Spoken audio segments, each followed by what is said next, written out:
Hold on. Okay. Yo, yo, yo. What's up, man? We back in the building, man. Another day. With the gang, man. Of course. Where else will we be, man, on a Wednesday at 8:30, right? Yes, sir. Only place to be. All right, man. We got a good show for y'all today, man. We had an interview lined up, but a little bit of technical difficulties. We'll try to get him on either later in the show or next time. Man, action-packed weekend, full of upsets and talk about that Florida Bama game. Oh, hold on, we got a special guest coming in. Hold on one second. We got action. I see him. All right, Antoine. And we got Antoine Mcrae on the show, man, from Westside High School. What's going on? Antoine, can you hear us? Antoine, can you hear us okay? Yeah. It's frozen on the screen.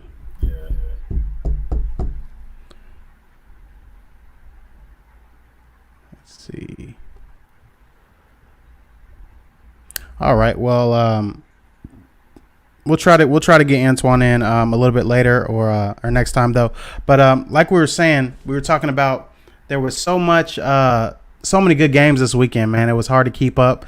I mean, football is like officially like back in full swing, bro. Like it's so hard to like keep up with everything, with every game. Like I'm glad I had my cable router set up, man. Everything's set up the right way. I got about 10, 15 games running at once. You got Michigan, you got this one, that one. And really, man, there's a lot. Even the smaller schools, bro, there's a good game. Like, you could find a good game anywhere. But yeah, man. So I know JSU they actually had their first loss. Was that this past weekend or was it prior? It was this week. It was this past weekend, right? But yeah, and it looks like Dion took that in stride, man. So I think that's always a good thing. He sounds like he's ready. He's gonna bounce back. I think it was against a D2 school, or I know it was a bigger division for sure. But they taking that in stride, man. But let's get into the game, the actual Trinity Christian game, man. Shout out to Coach Verlin Dormany, man, for his 300th win. Marcus, if you want to kind of recap that game, I didn't really get a chance to. I know that he got his 300th win, but I didn't get a chance to really fully tune into that game because I was doing my own game that night. But go ahead, Marcus. Yeah, so I was, of course, I wasn't at the game with you guys, but I was following all the scores around the area Friday night, and the Trinity game caught my eye. One, like you mentioned, Coach Dormany going for his 300th win.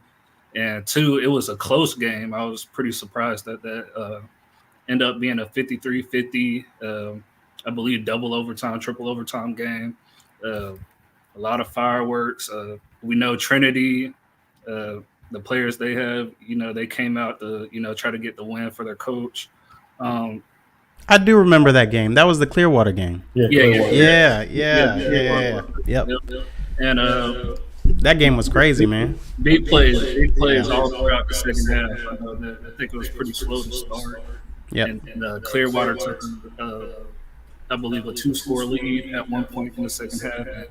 And, Trinity had no problems coming back and trying to get the win for the coach. So that was a big win. I heard Coach Dormany is the sixth coach in Florida history to get 300 wins. So shout out to Coach.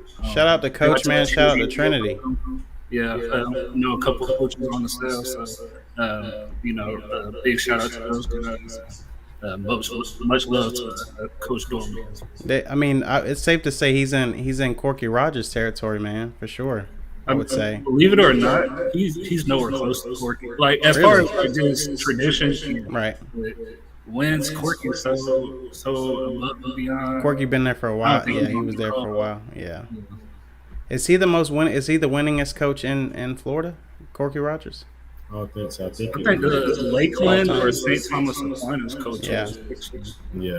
One in 20. Corky Rogers, I think he has the most state championships in the state, I believe. Bowl's been running that. They've been running that for forever. But They're 4-0 right now. They're number 2 ranked team right now in 4A right now. And they have a big game coming up. They have a real big game coming up. I think they play UC this week, and then they play Trinity in a couple weeks. So if both teams could stay undefeated, that might be a potential game of the week for us. Shout out to Clearwater. I mean, it was 3-6 last year, and they're 3-1. I mean, if they would have won, it would have been 4-0. But they're 3-1 this year. To kind of turn it around and go toe to toe with a heavyweight like Trinity Christian. Shout out to whatever they're doing to turn that program around, because that's big to go. Yeah, they have some players. They have some players. The highlights are some. I think their next game is actually against Reigns. Yeah, because I was at the Reigns game, and as soon as that game was over with, man, I had the guys coming over. They were like, "Hey man, y'all got to come see us next week, man. We got Clearwater." I was like, "Okay," and they got him at the graveyard. Yeah. So they got a graveyard. Yeah, so that game, that game gonna be thick, man. We might our local teams though, man. Yeah. There's quite a few undefeated teams still out there. The Creek guys, the Bulls, the Bartram.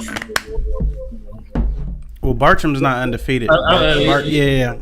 We know that. But just a lot of good teams in the area. Yeah. Just a team in the area.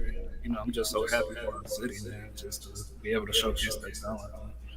I had one guy tell me, he said, man, the only team that he think is going to get out of the city as far as playoffs and make a run would be Riverside. I believe it. And both Riverside's in a bigger classification, aren't they? They're in 6A now. 5A. Okay. Yeah, I know they moved up a couple classifications, but so it's getting, you know what I mean, and they look really good. I mean, against anybody they play, they look. Yeah, that's a state championship. Like on all levels, line, their backers, of course. Great athletes for sure. Coach Jay Small, whatever he's doing over there, he built that program right. He's building it the right way, man. And they're not obnoxious kids. They're not, you know what I mean. They play sound football, so. Definitely got a good team over there. So just to recap, man. Corky Rogers is the coach of state district. So. He is the most winningest coach. Appreciate the fact check on that, Desmond. appreciate the update. Rest in peace, man. All right, so let's just get an updated top 10 rankings for Florida football right now, man. We got IMG at the top, of course. We got Tampa Jesuit. We got St. Thomas Aquinas, Central. I think that's Miami Central, right? Damn, they're 2-2 in the top 10. But they playing. That's tough. This is in Florida, yeah. This is in Florida, but so I mean, overall, man. If let me just continue down the list. Venice, you got Venice at 5. You got Chaminade Madonna at 6. You got Dillard at 7. Treasure Coast at 8. American Heritage at number 9. They're 1-2. American Heritage is 1-2, dog. That's 2 losses. Yeah, and Cardinal Gibbons is 3-0. Overall, man, I would just say Florida high school football is down this year, bro. Like as a whole, I think a lot of those teams have played each other as well. Like, I was gonna say, I think a lot of those teams are playing each other. Yeah, I believe American Heritage and IMG played already. I believe St. Thomas and St. Thomas lost to Treasure Coast. Yeah. So a lot of those teams are playing each other. Central just came off state championship as well, so that's going to be ranked. So I think I don't believe anybody's seeing IMG. Ain't nobody seeing IMG in the nation. Ain't nobody seeing IMG. Yeah, I doubt it. But yeah, man, can IMG really be considered a Florida team though? I mean, no, they're a boarding school. That's a national team. Yeah, that's a national team, bro. Like you got players from California, all over. You know what I mean? Canada. You got players from all over the world on that team, which is why they're 4-0, obviously. But yeah, man, shout out to them. The head coach has an easy job there for the most part. You ain't got to do much coaching. Just put in a game plan, right? Never all over the world, man. The campus is beautiful. Got the best weight room. Weight room is probably better than most colleges. Phenomenal campus. It's love. Some big games. Hold on one sec. We got some big games, man. Kind of some games that's highlighted in Florida right now in high school football. You got North Miami Beach at number 4 Central. You got Jones up against Oak Ridge. You got Jesuit going against Plant City. I know that's always a big game. So you got Western against St. Thomas Aquinas. They're both 3-1.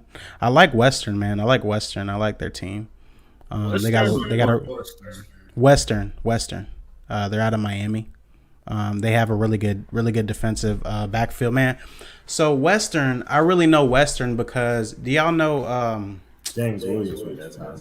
Yeah, y'all know Beyond Reality, the little YouTube, yeah. So one of the guys who's like a real big, he vlogs and stuff like with the 7-on-7 team Immortals with battle and all that. And basically, like they feature basically Western, and they did like a little documentary. The Black team. Yeah, that's Western. Yeah, that's Western. Yeah, you're right. Yeah, so they got some good DBs. They got a wide receiver on that team. That's like a 4-star, I believe. So they got some talent on the team, man. So not surprised that they're 3-1. I know a lot of those kids because I followed the documentary when they went on their college tours and stuff like that. So. They got some talent on that team for sure. Let's see what else. Who's stronger? Who do you think has the stronger team, South Florida or North Florida? I mean, South Florida or North Florida. South Florida plays a harder schedule, man. Just week in and week out. It's just more talent down there. Honestly, I can agree, but I don't think. Our teams up here don't play half the schedule that a South Florida team will play. But I think our talent for talent, if it was if we put 4 of South Florida's best teams against 4 of North Florida's best teams, I think it'd be a split. Take out IMG.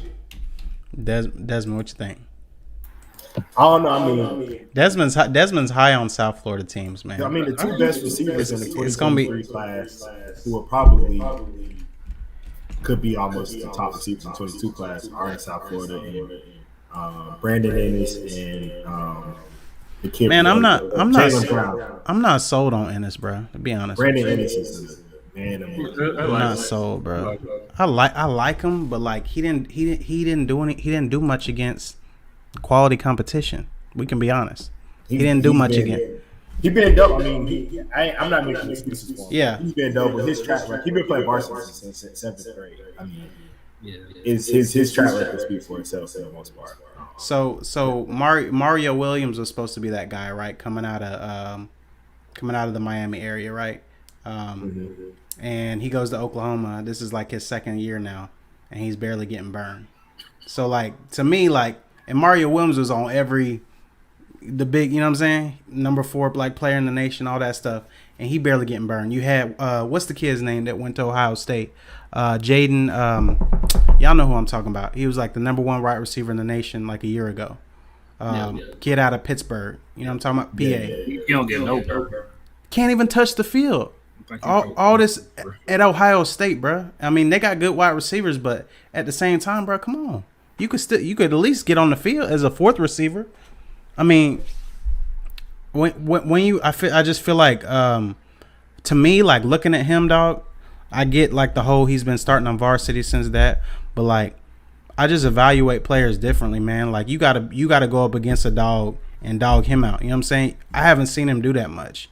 I mean, you can look at the film, even from the 7-on-7 circuit to his film. I mean, he's dominant.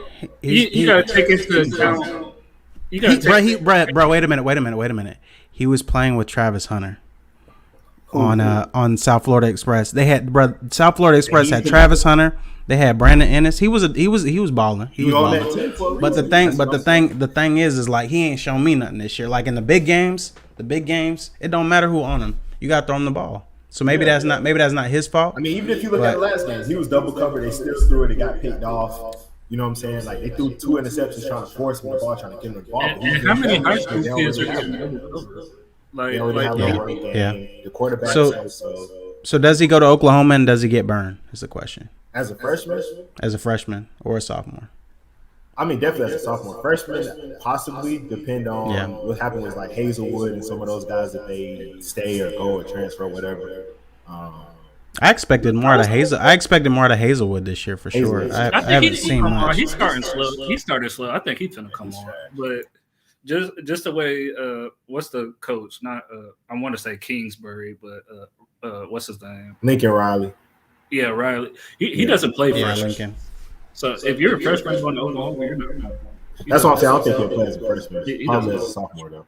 They deep enough at skill positions. That's one thing he can recruit is skill. Running back, wide receiver, quarterback. He gonna have his offense right because they know you could be the number one pick. You go to with Lincoln Riley, you can be the number one pick. What Spencer Rattler looked at as. I don't know about now, but he looked at as a number one. He was looked at as a number one pick. Boy, when I tell you Spencer Rattler was smelling himself, boy, at the opening, boy thought he was Teflon. He was like, I know you saw QB1, bruh.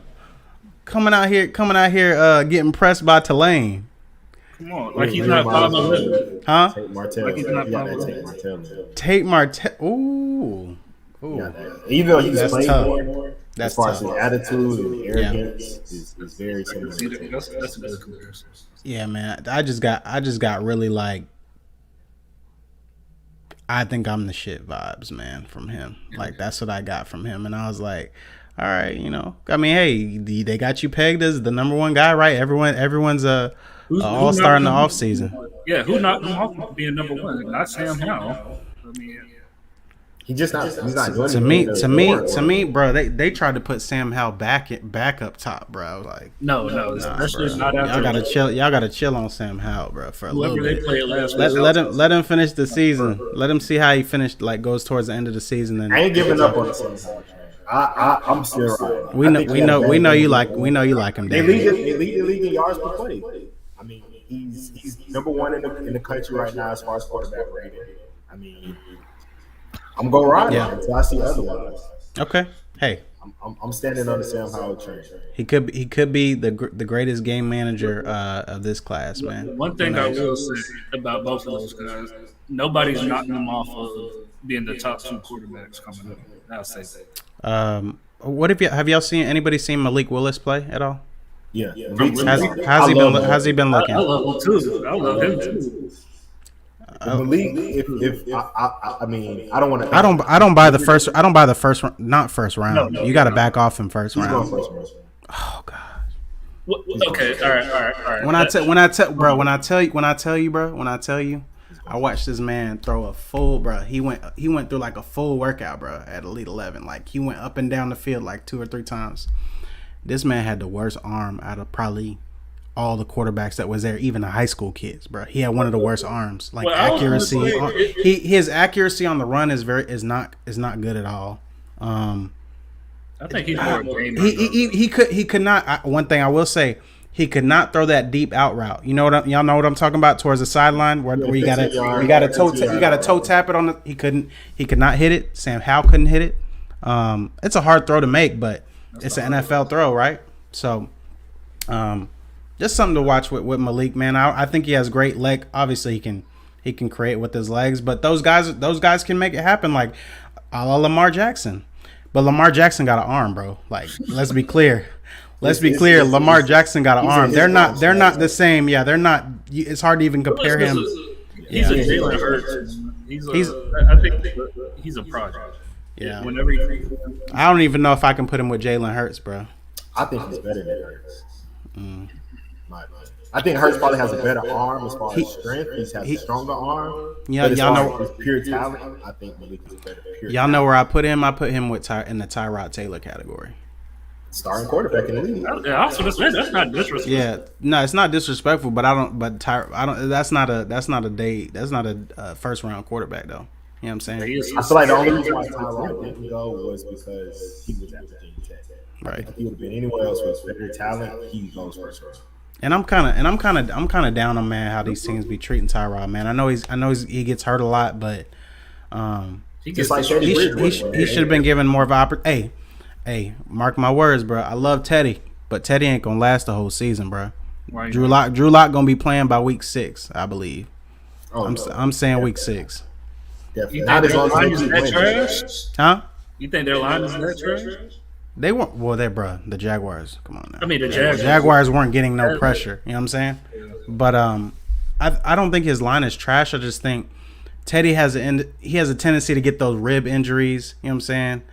He get like his elbow will get dinged or something. You know what I'm saying? Some weird injury like that is what Teddy usually comes up with. Misses a few weeks, then loses his job, and then he's out. And then he's out of town. No, he's playing. Let's be clear, he's playing phenomenal football. I'm just talking about the injuries, man.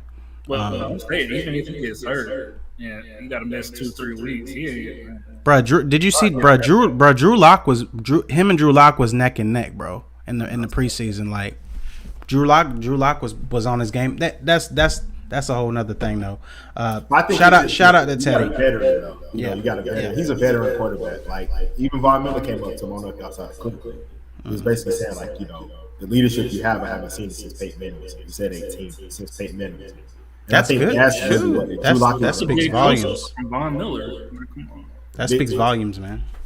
So that's why I think why he won the race is because you need, especially with they're young on offense. You got a rookie running back. You got second and third, fourth year receivers. Like you got a second, third year tight end. Very young on offense. So I think you need a better. You can't have another young quarterback. You need a better. Hold on.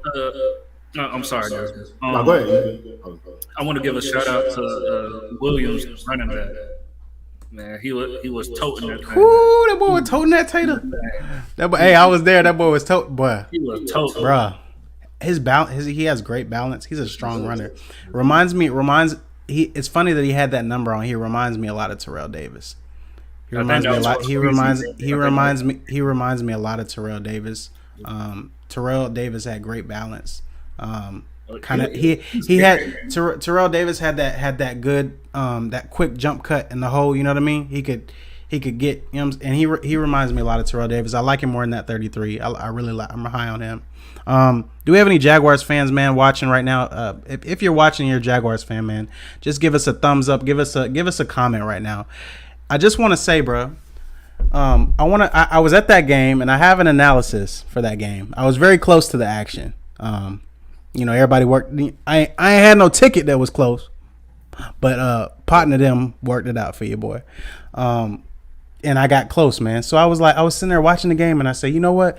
There's not a lot of times where I get to sit and watch a game. I'm usually filming the game. I put my phone down, put it in my pocket. I said, you know what? I'm gonna just watch football today and see the whole field. The Jaguars' offensive line, bro. I mean, I really don't want to hear much else about that situation anymore, bro. Like, Trevor had ample time to throw. He's holding the ball way too long, and I think a lot of that. Let's first. Can we agree that the Jaguars line did a good job that game? I mean, they only gave up 1 sack, and he wasn't really pressured much. I think Cam Robinson did a damn good job with Von Miller, the whole game. So only give up 1 sack. That's awesome. Yeah, I mean, I think they all did a good job. I mean, and Vic, you're playing Vic Fangio, bro. He was throwing some exotic blitzes at him too, and he But just with that being said, man, I really don't want to hear anything else about the Jaguars' offensive line because they haven't played that bad.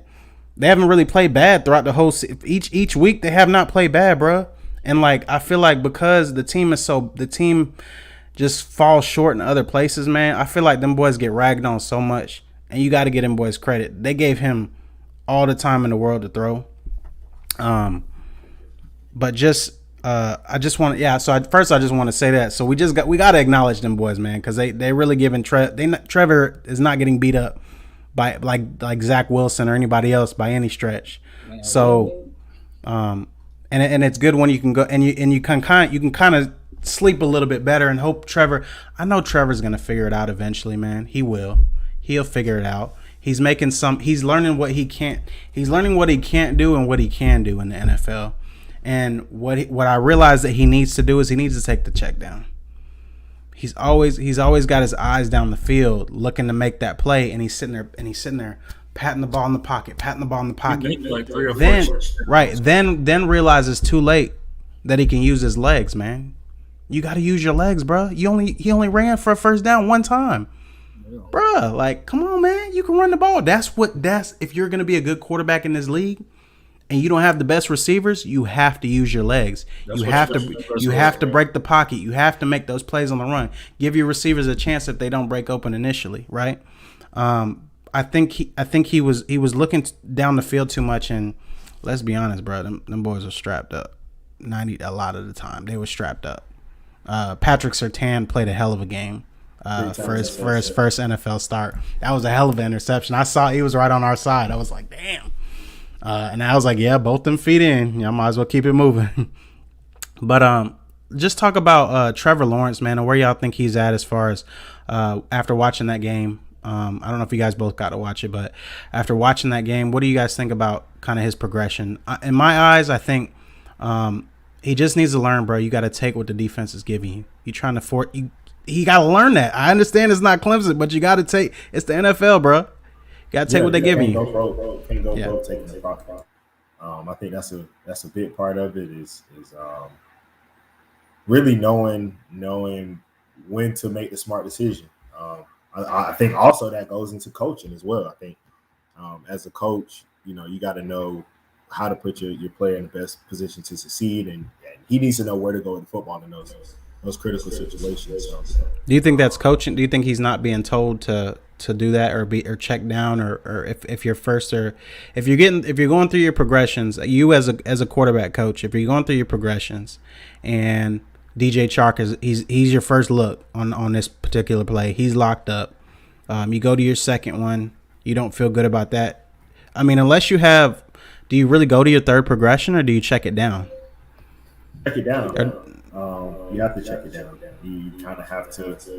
I mean, depending on the situation. If it's first and 10, you can make give you that read. But if it's 3rd and 5, try to take and keep moving. Situational awareness is, I think, something else he's got to work on as well. I do think, man, he's talented. You saw that throw he made in the corner of the end zone, like. That was an NFL, you know what I mean? That's an NFL throw. It's like it's not for lack of talent. I think he's taking it's a hard first 2 weeks learning, and you're going up against Vic Fangio too. Like he ain't no slouch. Oh, hold on. Let me see. Is it still muting now? Des? Or is it's Oh, okay. Is it bad? Is it good now? We good? I can still hear it a little bit. A little bit. I'm not sure. But yeah, man. So I think he's just gotta kind of go through his progressions, man, and just really try to get that going. Learn to take the. Yeah, I agree. You just gotta be smart with your decision making. Really understanding where to go with the football. And I think, if I'm not mistaken, Robinson hasn't been getting those same carries as he did a year ago. I think also the two best things for a young quarterback is a run game and a tight end. And I think those are the two areas where they really have come up short and really progressing Trevor Lawrence's, inclination in the NFL. Same thing with Zach Wilson. I mean, especially against the Patriots, you're not going to sit back and throw. I mean, he had 3 completions and 3 interceptions in the first half. So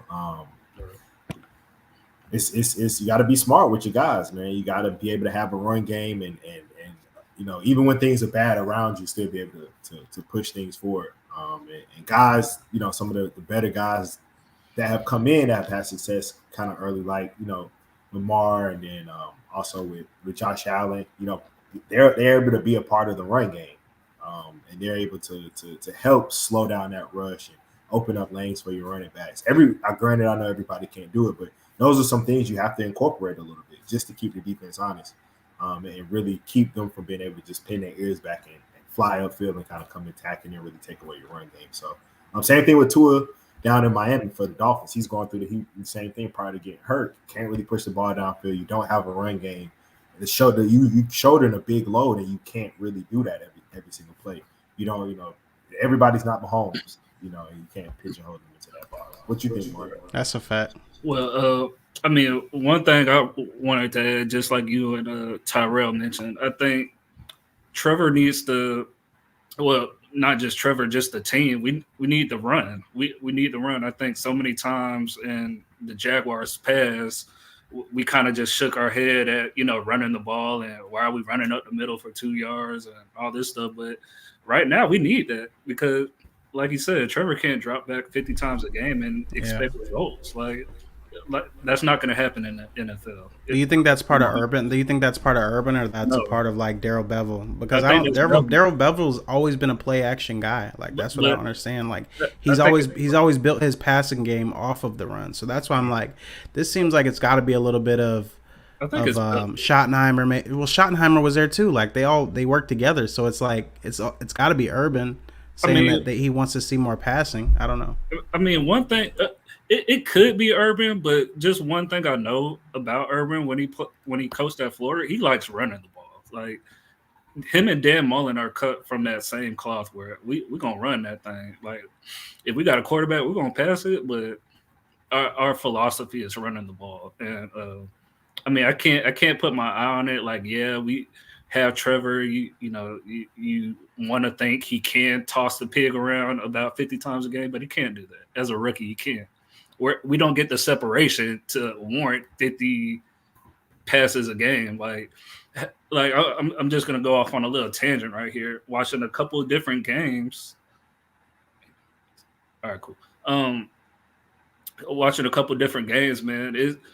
It's the worst teams that down to the Lions that could get downfield offensively. Like passing the ball, get behind defenses, and just for some reason we can't do it. And that I can't say it's philosophy. Like our players just can't do it. Like I don't think we have the players. You know what I'm saying? So you think our roster's kind of is what we got to work on for sure. Yeah. I mean, I don't know, man. I feel like the offense will get like the first drive, man. Trevor looked great, right? Looked great, and then whatever they did, like, well, obviously Big Fangio made some adjustments, right? He made some adjustments. He probably confused them with a couple of the blitzes because what they were doing, they were stunning. They were acting like they were blitzing, and then they would back out. They would back out of the blitz at the last minute, and I think that was confusing him. And he was throwing all kinds of different variations of blitzes. I saw one time where he dropped Von Miller. So Von Miller was coming off the edge, and he looked like he was going to blitz the two linebackers. The two linebackers blitzed, and Von Miller dropped into the zone in the middle of the field. I was like, Trevor threw that. And basically the linebacker filled where he was, and so it's some of that stuff right there. Yeah, But one thing I will say about Trevor's not the problem for the Jaguars. I think he's shown through 2 weeks. You could probably pick 4 or 5 passes where you say that's our guy. You know what I'm saying?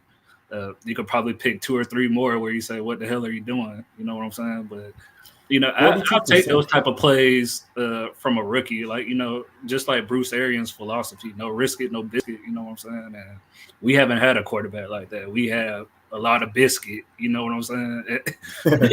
You know what I'm saying? Got a lot of biscuit. We had a lot of biscuit, but no risk it. You know what I'm saying? And, oh man! And I'd rather see that. I want to see a competent quarterback pushing it downfield. If it gets picked, it gets picked. But at the same breath, we don't have the players on the outside besides Mark Jones. Bro, the stadium was looking sick, bro. It was. The stadium was so spotty and empty, bro. Yeah. It's gonna be like I don't even want to know what it's gonna be like for this Arizona game. It's gonna be dumb empty, bro. I think for me, just looking at his numbers right now, I mean, 42% completion percentage last game. Horrible. Really, really bad. Like that's horrible. That's really, Tebow. Really bad. 118 yards. But he's not a reflection of 42%. Like, you know what I'm saying? Like that's what I'm saying. Like that's 42%, really, but he's not. What did they say? You are what? What the numbers say you are?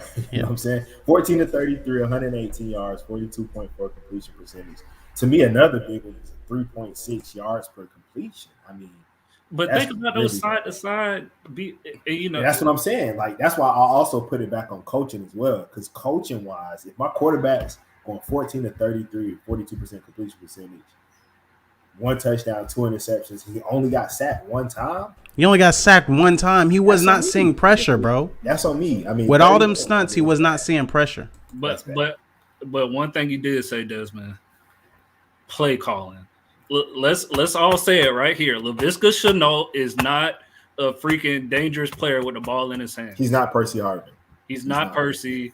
He's not. To me, he's a running back. I always running back, coming out. He should have went to running back, and he's kind of a. I don't even want to say change of pace, but he's a solid back. He's a Landry, bro. He's a Jarvis Landry, and you need to use him. I don't even think he's Jarvis Landry. Honestly, I mean, Jarvis Landry is one of the best receivers in the league. I can't even put him. Marcus said that's disrespectful to Jarvis. That is disrespectful to Jarvis.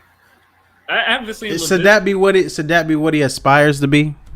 I think he's a running back. I think he should do what Cordell Patterson did and move to running back. And try your hand at running back, and you can. I think he I can't even say he got shaped like that. Like, no, I'm just mean as far as making the transition. I think he's in like the.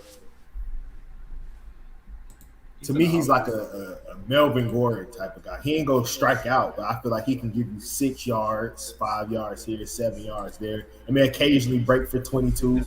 You know what I'm saying? But I don't think he's a kid. He's not a game breaker. To me, I never felt like he was a receiver. Like even if you look at his college tape, he's a player. He's a football player. Yeah, he's a football player. He's an OW. He's not a receiver. You know what I'm saying? You use him. That's how he was used in college. They used him in Wildcat. He ran a lot of Wildcat. Is he any better than Denard Robinson as an OW? Yes. Okay.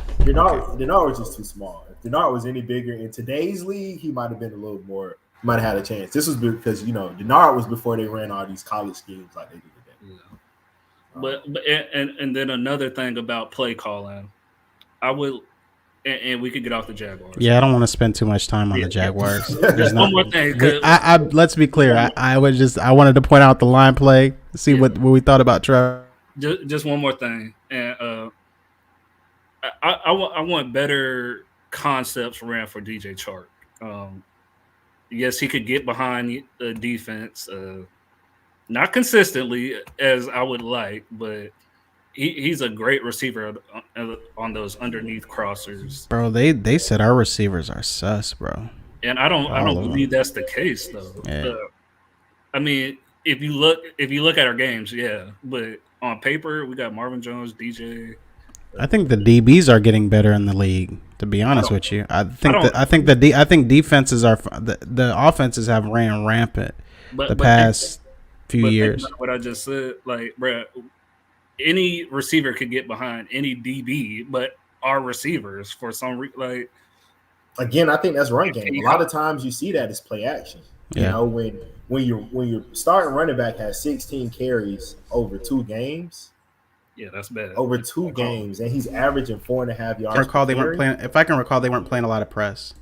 That's bad, man. That's the run game forces people to come up. It brings that safety out of the box. You be able to take your shot plays on first and second down. And only giving your running back who was averaging 4 yards a carry on Sunday, and only give him 11 carries for 47 yards. And then the game before that, game number 1, he had 5 carries for 25 yards. So he's giving you, he's showing the production. You have to give him the ball more. So I think that's the biggest thing. If you start with a run game and you matriculate from there, not giving him what he deserved. Especially, I can see if Travis Etienne was healthy and you were trying to split the time, but that's not the case. It's not the case. Even with Carlos Hyde. Carlos Hyde is averaging 4.6 yards per carry right now. Run the pill. You got 2 backs. Run the pill, dog. Almost 5 yards per carry. And your line is, if does somebody need to knock on Urban's door and be like, "Hey, dude, run the football. Run the ball. Your line is playing well. Run the football. Run the football. You probably wouldn't lose, or you'd be a lot closer in these games if you just ran the football. Control the clock. The time of possession disparity. Bro, you're getting out coached. Those aren't big plays, bro. They had the ball for almost 40 minutes, bro. 40. Wow. It's a 60 minute game, right? It was hitting big plays. They had the ball for 40 minutes, bro. Almost a full quarter. Yeah, They right. did have it. 38 minutes and 52 seconds. They had it for almost a full quarter more. They did have it Almost for a full 75% quarter. of the game. Just right at 75%. You're and the fact that you only gave up that many points. You gotta give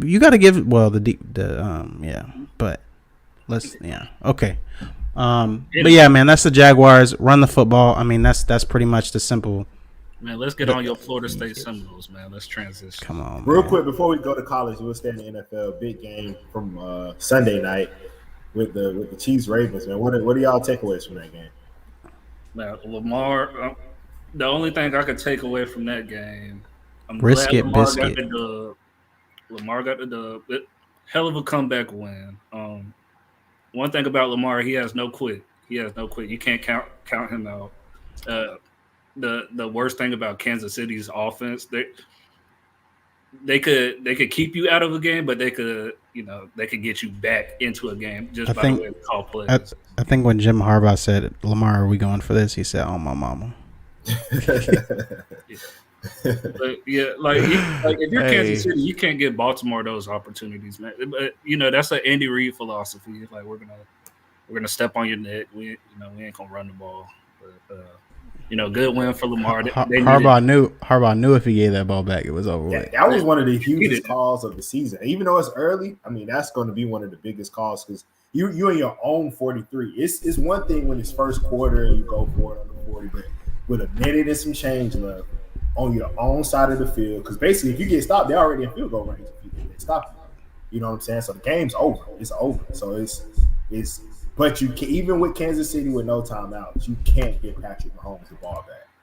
There's three quarterbacks you don't give the ball back to: Tom Brady, Patrick Mahomes, and Aaron Rodgers. You can't get the ball back to him. So I think that was one of those right when Sammy came down, and I was like, okay, I think they were probably gonna go for this. We have no choice. You can't punt the ball back over there, especially the way you just lost against the Raiders. Because honestly, Ravens should be 2-0 because Lamar got the game winning. Set him up for the game-winning field goal in regulation with 35 seconds left in the game. Raiders hit two big dig routes across the middle, get them in field goal range, and kick a 55-yard field goal to tie it in on the overtime. If you get one stop, one tackle in, you know what I'm saying, to be able to stop, you win the game. So I think that also was, that's learning from your mistakes as a coach as well. Because coaching is a big part of it. You learn, okay, I just saw how my defense was able to give it up last week. I'm not doing that again. I'm going to keep the ball in my best player's hands and let him win it for me. So, big time by the rookie. They made some huge. Let's not discount. They made some huge plays in the passing game, bro. Big time. Yeah, they did. I mean, they did. Lamar's arm is legit, bro. I'm talking about get his due. I'm talking about he got 68% completion percentage. 68.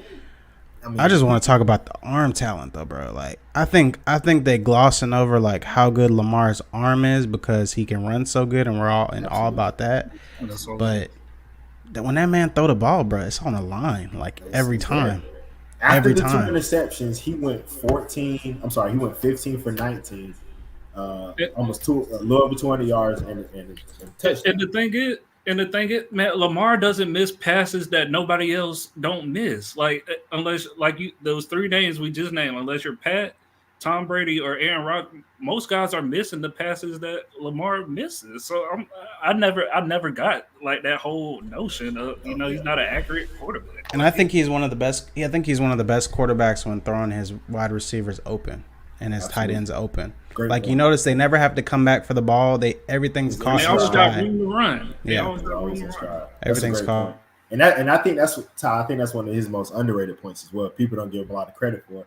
And Mark Andrews actually made that point at a press conference like the week before the season started that Lamar puts it away from the defense and always gives you a chance after the catch. And I think a lot of times in the primetime game, somebody might see Lamar make a mistake and they want to hold on to the mistake, right? Like the pick six to start the game. Sammy Watkins slipped, but nobody talks about that. That Sammy Watkins slip is, Lamar threw a pick six to start the game. Look at that. Look at this. But when you go back and look at the numbers, for example, right now, Josh Allen is looking back to his 2019 self. He's 50 3% completion percentage right now. And He went nobody said 51% on Sunday. Nobody said 51. nothing. And won by that much, right? And what? Yeah, I mean, and their defense. Their defense is the reason why they won that game. They completely shut down the Dolphins' offense. You know what I'm saying? They weren't able to score a point, but nobody talks about that. Hurt. Even against the Steelers. Let's forget Tua was hurt. I think the Steelers, man, it's yeah. You know, there's a lot of guys that, you know, they want a crown and want to give the crown to. Josh Allen was everybody's MVP pick. Yeah. Lamar's already an MVP after his second season. Like, man, like you know how hard that is? That's like Tua winning MVP right now. Yeah. I gotta see more out of the Raiders, man. But the Raiders, that Ravens-Raiders game, I mean, that game's going either way. You know what I mean? Absolutely. That game's going either way. The Ravens could easily be 3-0 right now. You know what I mean? Or 2-0. So you on the Derek Carr train right now? I'm not on the Derek Carr train. I think that some of their skill positions are actually starting to play. Step up, yeah. Like Henry Ruggs is starting to sound. He looks like he's starting to wake up and kind of get that. You don't need, you got to be able to do more than just run streaks down the field. I saw him do some good things last game. Who else? So I like the Raiders, man. I'm not sold on the Raiders yet. That's what I would say. I need to see more. On Derek Carr. I think to win that game against Pittsburgh without Josh Jacobs, not even playing, I think really showed you can put the game on Derek Carr's shoulder. He responded, and that's a very good Pittsburgh set. The same one that just shut down Josh Allen the week before. So I have to give that to Derek Carr and to John Gruden, man. John Gruden is coaching his behind off this year, man. He got there in sync right now. When you got a coach and a coach/coordinator and your quarterback in a rhythm like that, where he's making, if you listen to Derek Carr, he's making a lot of audibles at the line of scrimmage. Like he's checking and killing plays every single play, like Peyton Manning, Tom Brady level of checking and killing plays. That takes a lot of film study, a lot of understanding of the playbook, understanding of the defense, the game plan. So I got to give Derek. I'm gonna ride with him right now until otherwise.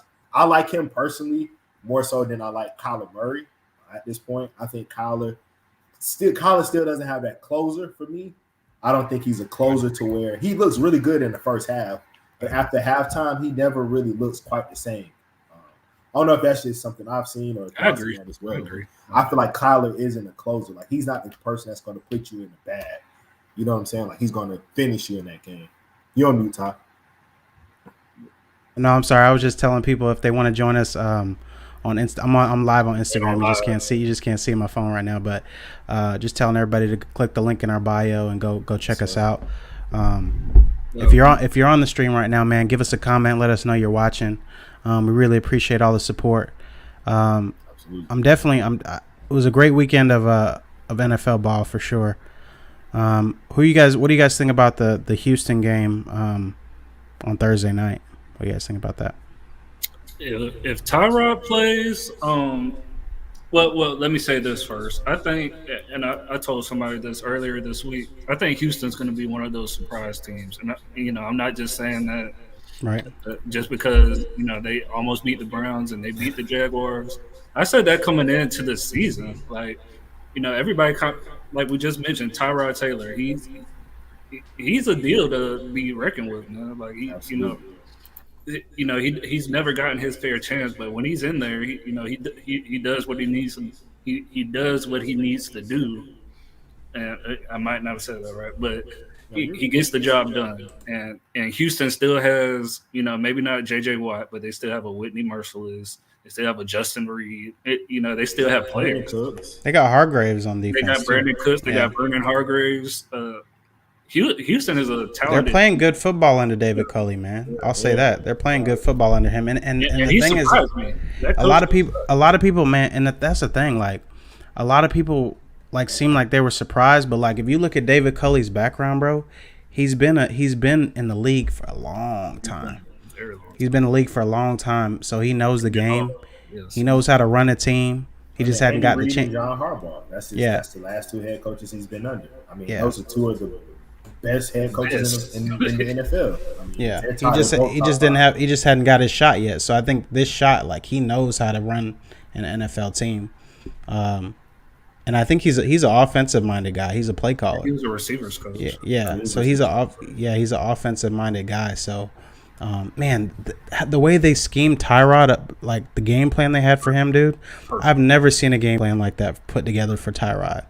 Like Tyrod could really like do damage in Houston's system, bro. Like He's special. if he can come back, what's his injury right now? Do we know?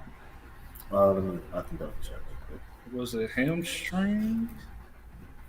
Just glad it's not a punctured lung, and I feel like people don't talk about that. Yeah, you're right. I think it was a hamstring. The fact that the doctor punctured his lung last year, that if that almost seemed like it was a setup to get hurt. Yeah, that's wild. That's wild to me. Tried to kill that man for a starting job. For a starting job, nobody talks about that. If that was anybody Herbert. else that got punctured, And Tyrod still just goes out there and does his job. does his job, bro. Don't complain, didn't whine about it, didn't talk about it. You ain't hear about it. They just swept it under the rug. Like, that happens all the time. Right. But yeah, the Houston, man, they could very well, after Thursday night, they could very well be, quote unquote 3-0. Like I think if Tyrod didn't get hurt, I think they would have beat the Browns. I would like to see it. Yeah, the Browns definitely didn't play up to that. Not, and just one thing, I think the Browns are one of those confusing teams to me because I see a lot of them playing down to their level, down to the other team's level. You know what I'm saying? And like when you're playing the Kansas Cities and the Pittsburghs of the world, they're going to get up for that game. But, for some reason, like, when they played the Jaguars last year, like, for a while that game was close. You know what I'm saying? And, they're playing Houston, a team they should scrub. You know what I'm saying? And, it's a close game. So. Yeah, I think it's partially a lack of a lot of veteran leadership over there. I mean, Jarvis Landry is probably the most veteran leader over there. What does Odell do? I know this is going to be his first game back. I think they're going to ease him. The Panthers are playing really good football, man. I love the Panthers. Panthers are playing excellent. I bought me some. Y'all know I bought me some Sam Darnold cards in the offseason. In January, some Sam Darnold PSAs. I know you did. We need them to appreciate. So keep doing it. And I'm still not sold on Darnold yet, but I think it's a scheme. It's Joe Brady. Man. Joe Brady. I keep telling y'all, Joe Brady is the man. He finds a way to make. He got weapons. He got weapons though, bro. That man got weapons. That man got weapons in that offense. Shout out to DJ Moore on my fantasy team because man, if he ain't come through, man, for real. Or TJ Hawkins. And the defense is playing Derek Brown and Brian Burns. A lot of those guys, Jeremy Chin. They got a lot of first round picks. What's the corner? J.C. Horn. They have a lot of first round picks on that. J.C. Horn strapping. They're playing very good football. Strapping. They playing tight man coverage too. You got Hassan Reddick on the other side now. Oh my gosh, him and Brian Burns rushing the quarterback. And with Derek Brown coming from the interior, you know what I'm saying? So they have that defense looking kind of and Shaq, and you got Shaq at linebacker. Yep. When he's flying around. They're nothing to play with. They're nothing to play with. A lot of premier talent. So I think so shout out to Matt Rule and the way he's got that team motivated and really playing hard. Because to do that to the Saints, I mean, they embarrassed the Saints. I mean, they just Jameis ain't eating no dubs, man. I ain't believing Jameis anyway. Alvin Kamara. I'm the only one that ain't believing Jameis gonna have a bounce back game, no doubt. He had an Aaron Rodgers game. But they killing Urban Meyer on Reddit, bro.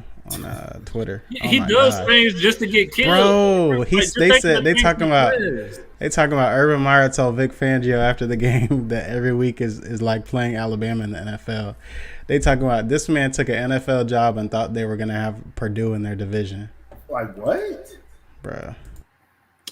Oh man, you just need to go to USC and tap. Yeah, just go to USC. Just go to USC and tap. Herbs, don't do this to us, bro. We not gonna survive this. He talking about, bro. After week 2, this man said, "Hey man, just stick with us. Nah, bro." Wow. You could at least act like Doug Marrone. Doug Marrone gonna act like ain't nothing happened. He gonna be like, well, I mean, we just gotta keep pushing. We just gotta keep fighting. We just gotta get that thing cleaned up.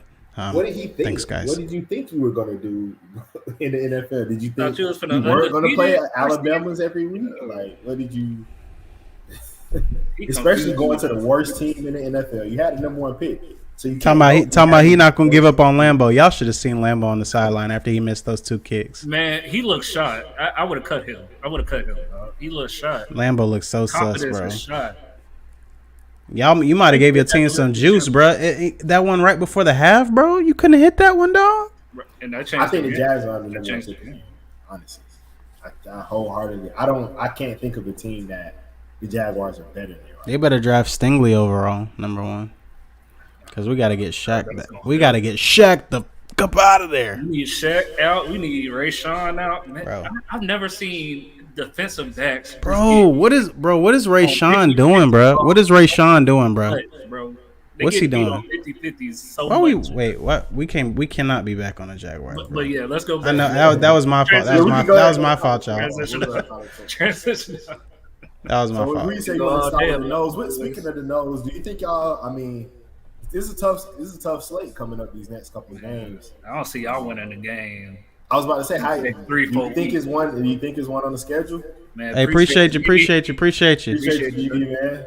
Hey man, we need destroying, bro. Sign destroying, dog. He'll bring the fans. Give that man a shot, bro. No cap. Give that man Hey, shout out Chuck, man. Get that boy destroying a shot. Hey, appreciate all the love, man. Appreciate the love in the comments, man. Appreciate it. We love y'all, man. That's love. So with that, I mean, how do you feel? Do you think Mike Norvell? I mean, and also with Miami as well. So we can talk about both of them. Who do y'all think gets fired first between Mike Norvell and Manny Diaz? Because now I was trying to give Manny a chance, but at this point, to lose to Michigan State the way you lost to Michigan State at home. That was tough. Y'all was getting embarrassed. That's embarrassing. So y'all got some buyout money? Y'all done bought out Mark Rick. So Mark Rick took all y'all buyout. Well, he retired. So. Manny been there for a while though, bro. So this year 3, so he still has 2 more years on his contract. Ooh. So. Well, I mean, it's not that. It's not, bro. It's not. He's not in the same boat as others, bro. Like he's not there yet. Yeah, that's why I think they're not playing well. They're not playing good at all. But you don't think so, bro? Like he's not there yet. Just going into the season with all the hype, and it's every year. Miami's back. Thing is, bro, they got young recruits, bro. They're not getting. They don't. You know what I mean? He's just now getting 5 stars in there, bro. He's just now getting 5 stars from Miami to believe in the program. But they don't look good, bro. Like they don't like they. There's nothing. Listen, if Travis Hunter says he's still locked in and he locked in no matter what, then Miami got a shot, bro. I think the biggest thing that is helping Manny right now is the Hurricanes haven't started ACC play. If the Hurricanes can finish well in ACC play, I think he's going to probably finish the year because they don't have enough money to fire him right now. So he's probably going to finish the year and then Miami, man, they could find some money. They could find some money for Manny. If Florida State can find money in Tallahassee, it's a private school. And Florida State has alumni and donors that help pay for. Where they at? I mean, that's what just happened. You're able to fire. We need him again. You're able to fire Willie after 2 years, right? Willie was gone after 2 years after just dealing with the Jimbo situation and then hiring Norvell. So Mike Norvell looks atrocious, dog. Atrocious, bro. With both y'all schools, like, all right, like just like Mike Norvell, I think he's pretty safe as far as job security. But not if they don't win a game. Not if they don't win a game. But so I asked this question for both of y'all, for both coaching styles. For Florida State, like, you know, just say worst case scenario, what coach would you want to come in there and change life? And for Miami, if Manny Diaz gets the say that one more time, Cristobal. Mario Cristobal from Oregon. That's who I want. Miami guy, coach at Miami, played at Miami. I think Mario Cristobal knows Miami, recruited the hell out of Miami when he was at Alabama. He's back in the 80s. Yeah, he recruited the hell out of Miami when he was at Alabama. You know, took a bunch of those guys. I believe he recruited Jerry Jeudy and those guys to Alabama that year. So he's a great recruiter, great head coach. I mean, you see, and to me, the how you measure a coach is how they do in big games. And Manny has shown in big games he doesn't get the team to perform well consistently. going all the way back to losing to FIU 2 years ago. You know what I'm saying? To back in the Orange Bowl. Even though that's not a big game, you don't lose that game. You don't lose to FIU. You don't get blown out by North Carolina. You don't go get embarrassed by Oklahoma State in the bowl game. Come out, granted, that's Alabama. But even if you look at the way Dan Mullen had Florida playing against Alabama compared to how Miami went and played against Alabama, it doesn't match up. Granted, now you look at Mario Cristobal, who's down his two best defensive players in Justin Floyd and Kayvon Thibodeau, and you beat Ohio State in Ohio State, which is one of the hardest things to do. He broke the winning streak. Ryan Day had never lost in the regular season. Yeah. So to get your team to perform that way in a big game and on the road at that, without your two best defensive players, shows the type of coach you are, the way you're able to get your team not only prepared but motivated for a big time game like that. That Lasco. Right. And I think FSU saying I would go get Prime. I would go get Dion for FSU. Like you said, I think Prime the type of player that's gonna let players play both ways. That's tough. They tell Florida State is going down at Lasco Saturday at 10. Hey, no cap. Hey man, I posted something where I said everybody who got a Florida State jersey just need to pull up, dog, at practice. For real. I would go get Dion. Trenches. No, bruh. Dion showed me that he doesn't, bruh. Let me tell you why. A lot of people have said Dion, and even Stephen A. Smith and all of them have said Dion. Let me tell you why I wouldn't go get Dion, bro. No matter what amount of promo you can do, no matter what amount of this or that and the third, bruh, you still got to win between the lines, bro. Most definitely. And the thing about that is, I'm not saying that he can't do that. Some of the decisions that he makes are kind of questionable. Like, I would not like if he tried to come to Florida State and brought his son Shador, thinking Shador was about to start at Florida State. I would have questions about that. You know what I'm saying? I was going to say, you don't think Shador could come in there and start? Nah, bro. Over Travis? Nah. Yeah. He don't have. I saw him play in person in high school, bro. Like he doesn't have the arm talent. And so you think Mackenzie Milton and Jordan Travis have? I'm not even talking about them in general. I'm just saying, if you think you about to bring Shador and win games in the ACC, it's not gonna happen. That's first and foremost. Like you don't, bro. It's just coach, bro. Like just being a coach. At this level, bro, you don't bring your son to play quarterback for you. You just don't. Let Shador go be great at South Carolina or somewhere else, bro. Like, you know what I'm saying? It's different, bro. When have you ever seen a coach in college coach their son and have their son come in and start as a freshman? Come on, bro. Come on, man. I mean, I'm not saying he would. Even still, what are you saying about what are you saying about the talent at HBCUs then? If you're going to start your son as a freshman. What I'm saying is, if you look at Shador Sanders, he didn't have an Alabama offer for nothing. He didn't have a Florida offer for nothing, a Georgia offer for nothing. What he got? What he had? LSU offer for nothing. He didn't have those offers for nothing. That's what I'm saying. Like, this is one of the best football players that was in the country. Okay, let's say this. What he have played? It's different to have an offer and play. I agree, but I think he could have played it. Granted, Alabama, I don't know. But could he have went to Georgia and competed? Possibly. No. I mean, no. Look at Georgia's quarterback situation now. Georgia, bro, all them quarterbacks got arm talent, bro. He don't have arm talent. All those quarterbacks haven't done anything. They can't produce points. The defense is really the only reason why they're good. JT Daniels has an NFL arm. Carson Beck has an NFL arm. Huh? So JT Daniels won't play a snap in the NFL unless somebody who gets hurt. That's a headache. He probably won't get drafted. If he does, it's probably 57. Bro, he hasn't played terrible this year. I mean, he had one bad game. He hasn't been good. That's what I'm saying. I mean, if you with all of that, I just don't. I mean, maybe, man, but I'm not willing to take a chance on giving Prime an opportunity at Florida State. I need a proven commodity, bro. So you think Shador Sanders got those off face? What's that? You think Shador Sanders got those offers off of being Deion's son?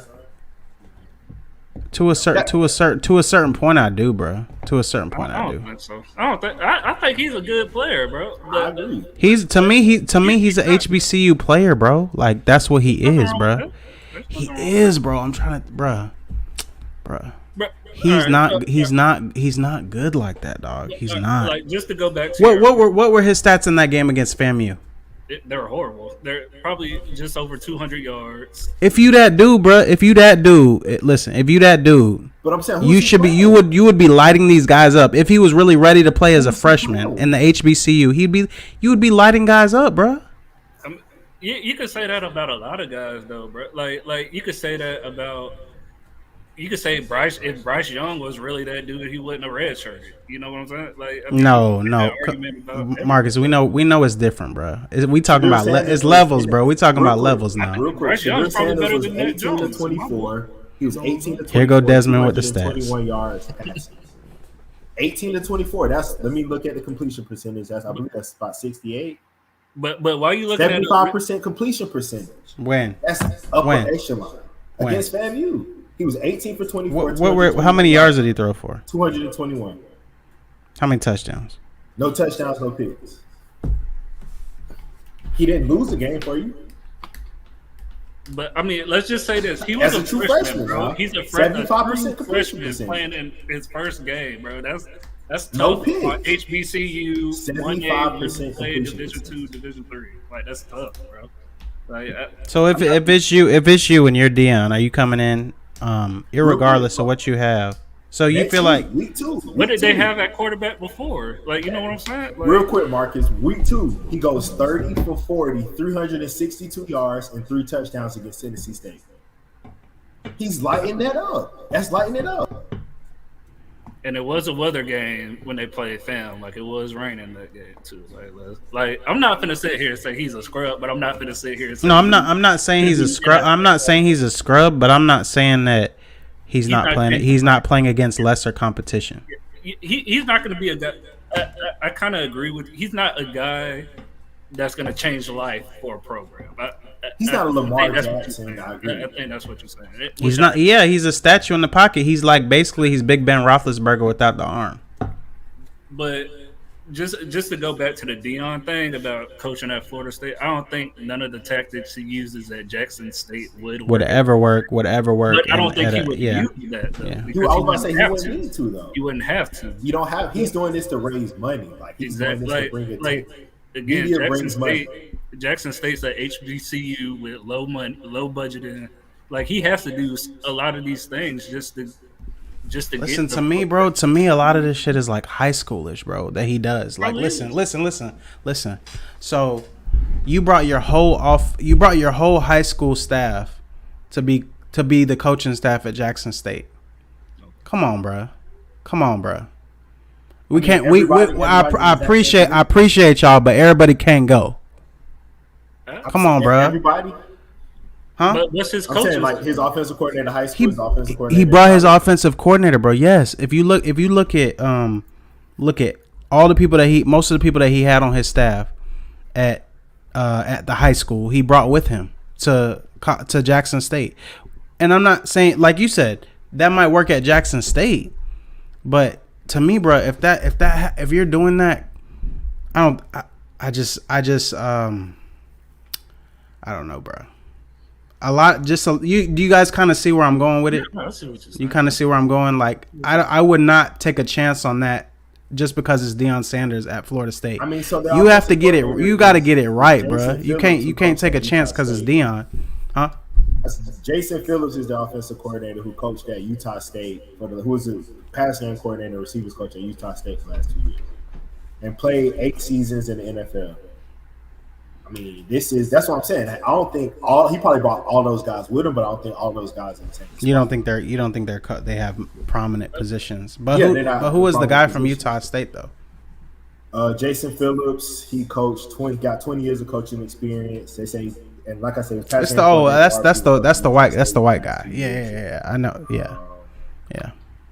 But I mean, and another thing I will say, like, again, I think Deion would, like, I don't think Deion was a hire per se, but he's definitely got brought into Jackson State to bring he can play at FAU. He can play at he will.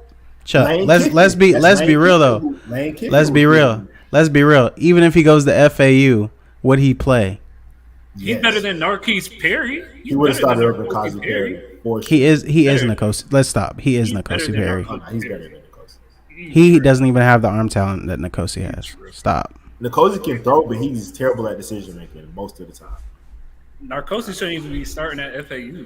I get it, bro, but a lot of I like him, and that's not just the N'Kosi because he was a hurricane. But I would take Shedeur Sanders.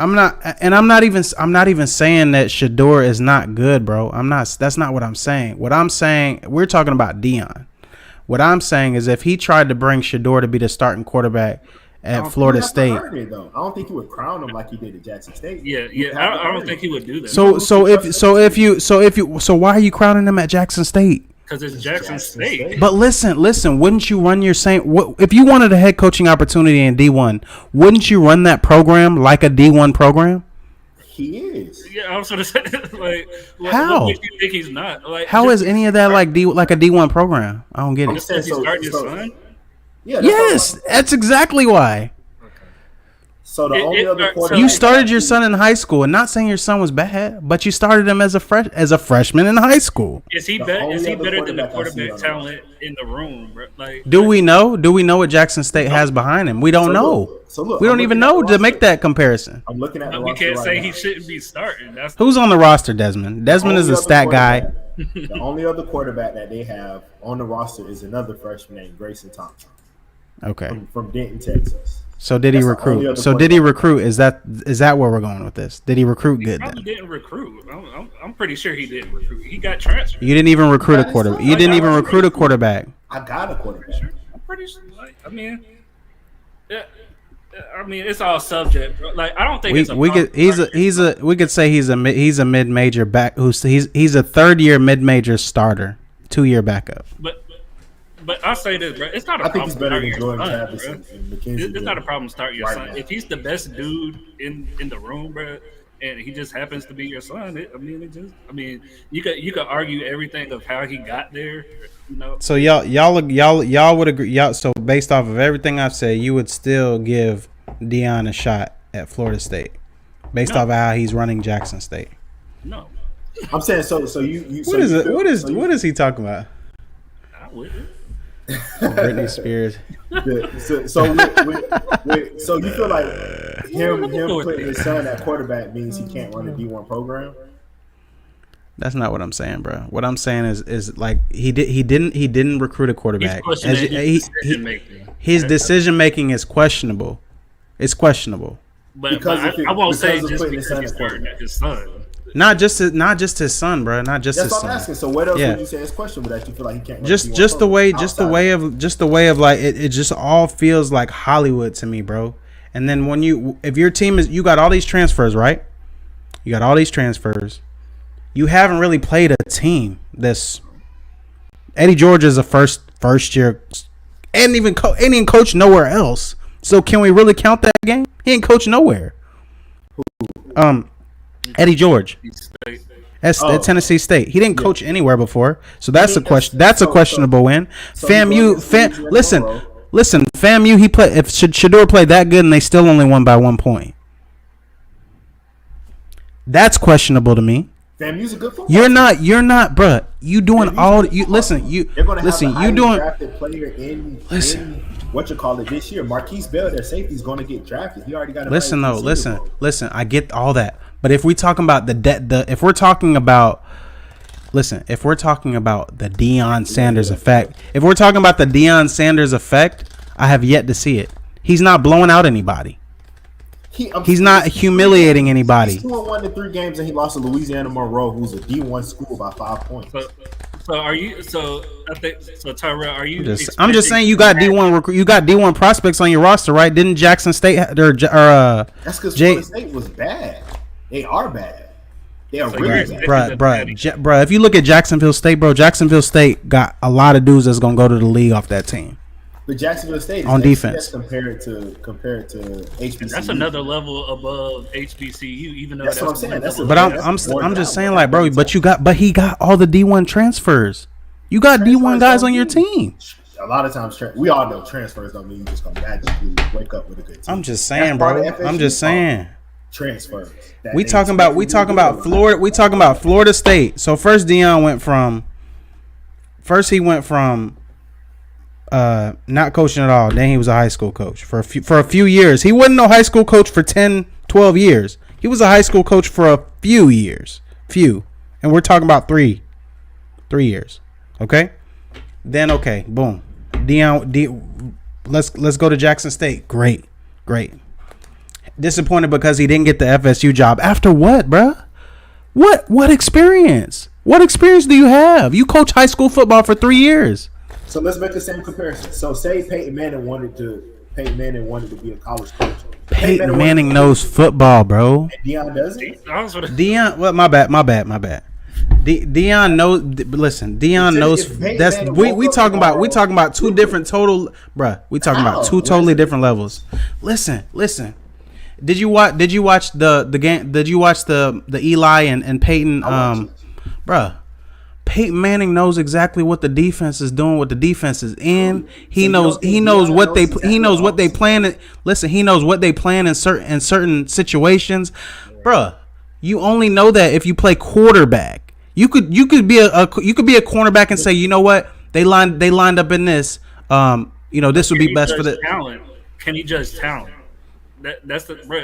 Who can Deion judge talent or can Peyton? Peyton Manning judge talent. Like you can know, like that's like Michael Jordan, bro. That's like Michael Jordan. He's the GOAT. Like he can't judge. He can't grade talent. That's my thing. If Peyton Manning woke up tomorrow and said, "I want to be where pieces fit, I want to be the head coach of the University of Tennessee," he would get the job instantly. They would fire everybody, and Peyton Manning would be the head coach at the University of Tennessee tomorrow. But that's he has success. Eli Manning wanted to say, "I want to be the head coach of Ole Miss tomorrow."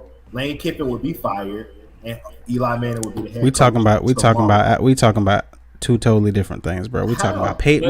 We're talking about Peyton Manning, so one of the best. Would be an instant success as a coach, like bruh. First off, we're saying that can he judge talent?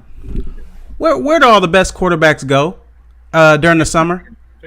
The Peyton Manning camp, right? So it's not like he hasn't seen every good quarterback that's been in NCAA for the past 10 years. Like, come on, man. What does that grant him? Yeah, they're not going to the Manning Academy for no reason. Is what I'm saying. It's Peyton Manning. But because why? Why? So what's the difference between Peyton Manning and Deion Sanders? So if you're a great quarterback, would you go to Florida State because of Deion Sanders? Yes. Based off of what? Same reason I would go to if I was a defensive player, I would go to Tennessee to play for Peyton Manning. That's a great player. Because you know the offense is going to be good at least. What do we have? We have a problem on both sides of the ball at Florida State. If Deion, it's hard to be a defensive coach, bro. It's hard to be a defensive coach, no matter where you go, especially D1. So you feel like Peyton Manning is ahead of Ray Lewis? So you would take Peyton Manning to be a head coach before Ray Lewis? Of course. Based off of what? Bro, give me instant offense. I know Peyton Manning's gonna have a crazy install, bro. I know his quarterback is gonna be one of the most prepared quarterbacks in the nation. Hold on, I don't want to team. Just transition. Yeah. So would you be mad if Peyton Manning recruited his nephew? And he started his nephew at Tennessee. If Arch Manning came and started, Peyton Manning got the Tennessee job and Arch Manning came and was the starter. I'm about to debunk y'all right now. Did Peyton Manning coach Arch Manning in high school all these years? Regardless, that's not the question. Come on, man. Arch Manning was good on his own. It's Arch Manning, but Arch Manning still got to make the plays, bro. And Shedeur is doing that.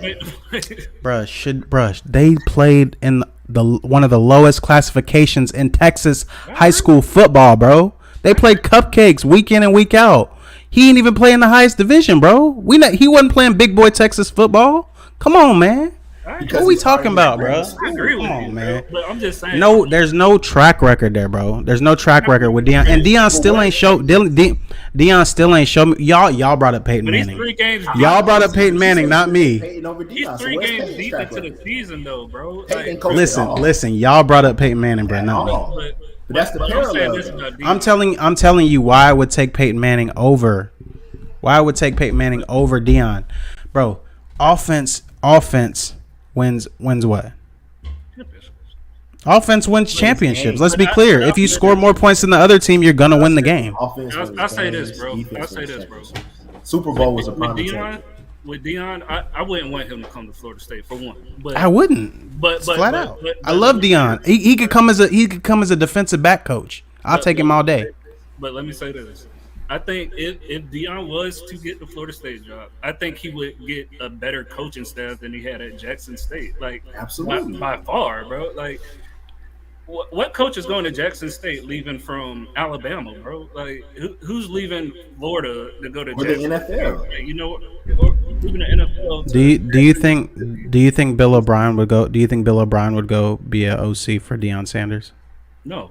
I mean, Why nobody- not? Why would you Why leave not? Alabama to go to Florida State? But But Florida why State? why wouldn't you? If you were a coach like Bill O'Brien, and you were an OC at one of these big universities, why would you go? Why would you leave that to go be at go to a circus that might not even be good? You wouldn't. but that's projected. Deion brings a circus with him, bro, and brings Deion still got a lot to prove Where's at the Jackson circus? State. Yeah. That's the big thing he said. He still got a lot to prove, bro. Like that's why you can't discount. I'm not at this point. I'm saying Deion is not the answer at Florida State at this point. I'm not saying he is, but I'm saying I don't think he couldn't be. Is my point. I don't think he couldn't be the answer. It would have been it might even have been a different story for me if he would have went to a different D1 program and been a head coach, and I would have saw how he ran that program. But But real quick, the best coach in college football played what position? Cornerback. Say that again. DB. Nick Saban played DB. So that's what I'm saying. If the what position you play argument is irrelevant. Nick Saban played DB. He didn't play offense. He didn't play quarterback. He played DB. Where we talking So about? that's what I'm saying. We talking So about Nick position Saban over. thing- Is Nick Saban calling plays, or is Bill He's O'Brien not. You don't think all those plays run by Nick Saban? You don't think Nick Saban is in the game plan to say don't run that shit? on offense? That go in the headset. Did you I believe Nick Saban. Remember how he's he- been calling plays. Listen. He's involved. We having a different conversation now.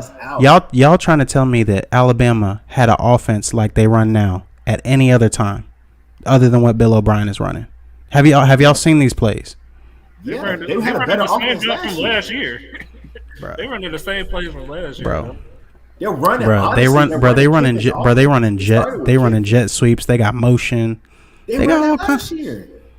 Nah, bro. They've been running that same system since Lane Kiffin. They not running the vanilla offense, bro. Since Lane Kiffin, bro. This ain't. That's why you can Bill interchange the O'Brien ain't doing OCs, nothing bro. new. That's why you can change the OCs like that because you just. So you're telling me Bill O'Brien is not a better play caller? What? Well, listen.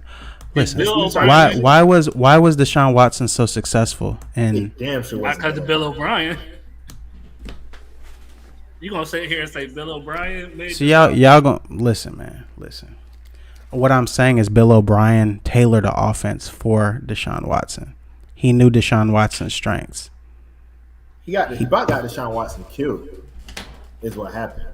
Deshaun Watson about That's why got himself Deshaun Watson could killed. barely finish seasons. It's That's because what- he did not put Deshaun Watson in good situations. Deshaun made bad decisions, bro. That's why he lost a lot of games.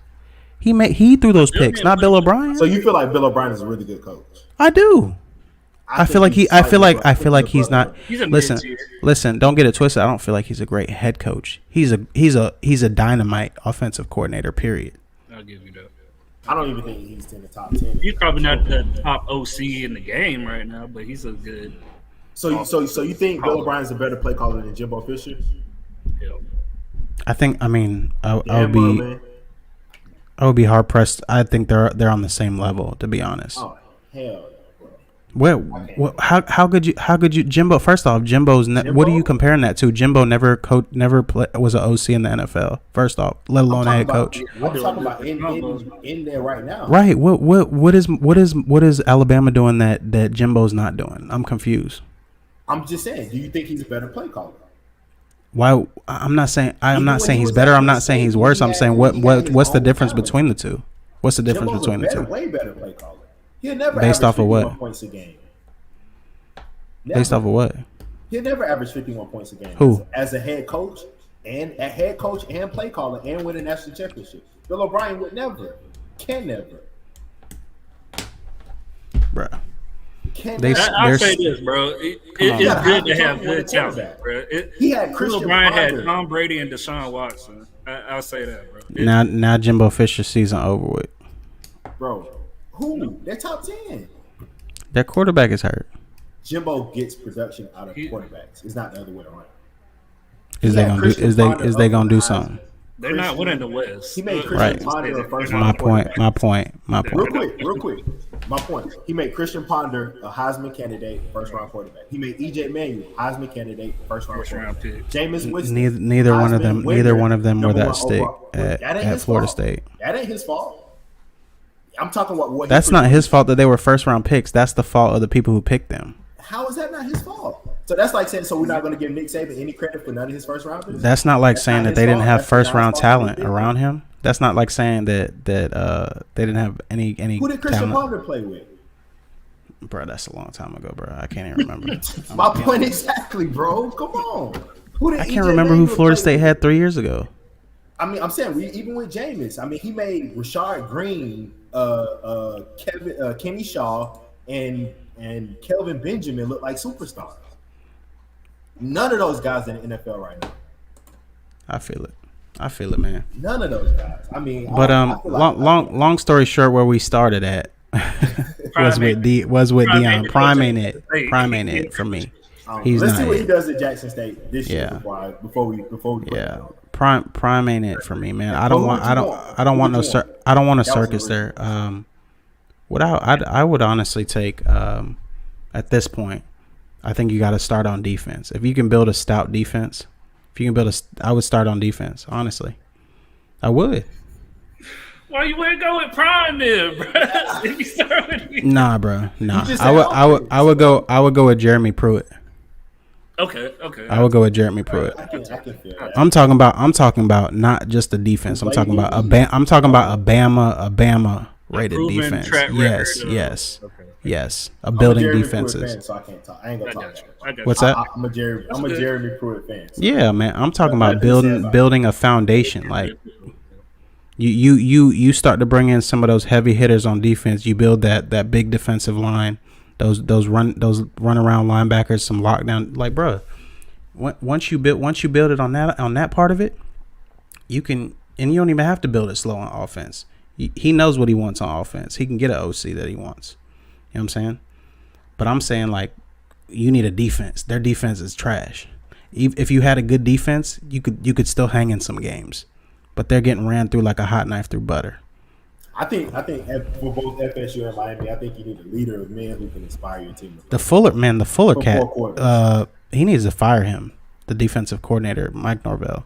Yeah. He needs to be I think fired like It looks mid-season. worse and worse. He brought his whole Memphis staff to Florida State, dog. No, bro, this ain't Memphis, Talking about dog. Deion, that was the wrong staff to bring, bro. Yeah, the whole Memphis staff. Then he made a few changes after year one to help with recruiting, but not coaching.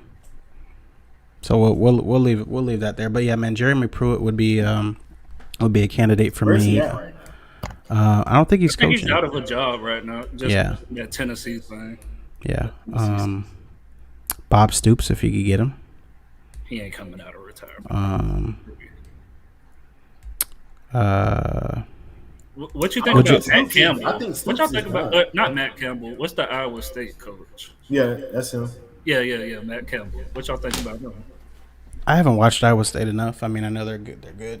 I mean, he's always brought up, and I watch them just for that reason, and I'm never. They always lose when I watch them. So I'm not so. Yeah. But yeah, man. Shout So out just to the Gators, real quick. yeah, give a shout out to your Gators, man. So yeah, man. So last week, we made the quick predictions. I predicted a loss, which we did lose, but we didn't embarrass ourselves. A. Rich didn't play.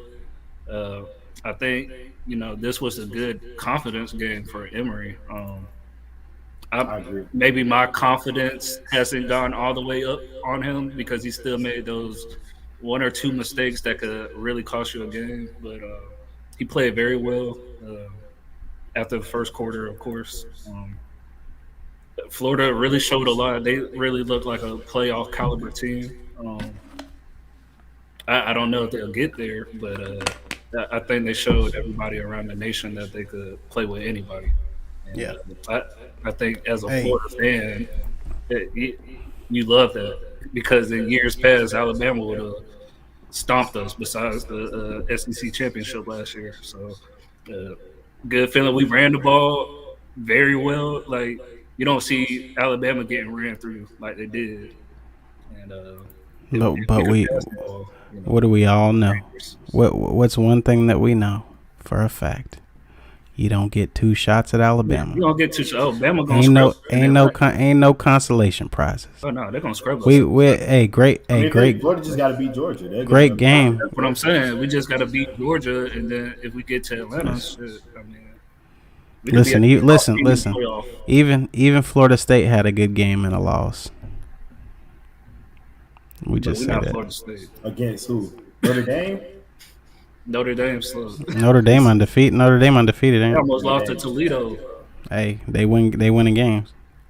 Hey, but first off, man, Florida still got to show me something, dog. Because you know how you have a letdown after a game like that. Oh, we got Tennessee. That's a dub. Is we it? beat Tennessee 15 out of the last 16. Bro. Is it? Is it a dub? Tennessee, bro. Hey, I'm just saying. Them letdowns happen. Shout out to my dog Vlad that played at Tennessee.